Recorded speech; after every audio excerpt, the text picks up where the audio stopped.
News 12 local headlines from EPB.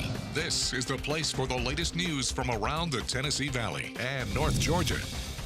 Hello, here's what's making headlines right now. Protesters gathered at Miller Park in downtown Chattanooga this afternoon in response to the ongoing conflict involving Venezuela and the United States. News 12's Robert Hanley was there and has our story. The gathering focused on international developments following recent actions involving Venezuela's government and the United States, which have drawn attention worldwide. We caught up with someone against Trump's decision on what his opinion is on Venezuelans in America who support the action taken by the Trump administration. I don't believe Maduro is a dictator, but if I can see that and I say, okay, sure, he's a dictator, point blank, how can we in the imperial core judge a country who's been under an illegal blockade for 60 years on their actions? They can't be free or fight for their interests as long as we are actively killing their leaders, bombing their nations. How can we put judgment on a country under our boot?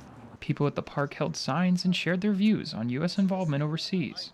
We spoke with a U.S. military veteran who says he supports President Trump's decision. I think it was a great thing that Trump acted on this to take the dictatorship out and liberate the people of Venezuela, because they needed it more than any other country needed.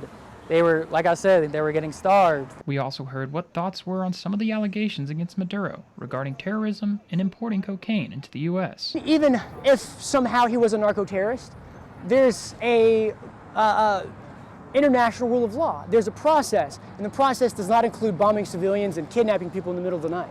There's a due process. The UN exists. The ICJ exists. There's a process. Some protesters felt the approach didn't align with the international rule of law, while others felt in the grand scheme of things the kickbacks would possibly help the Venezuelan government. I think it'll play out well for the Venezuelan people and their government, because I think they'll get the kickbacks from the oil that we refine for them through Chevron, through Exxon. I think they'll get great kickbacks if our current administration lives up to their words. The demonstration remained peaceful, with participants using the public space to voice opinions on foreign policy and global affairs. But I do believe the people will not let this go, the Venezuelan people specifically. We are walking into a Vietnam II. As the situation in Venezuela continues to develop, in Chattanooga, protests like this reflect how international events can resonate locally. Reporting in Hamilton County, I'm Robert Hanley, News 12. Thank you so much for joining us for your News 12 headlines. We'll be right back in 60 seconds.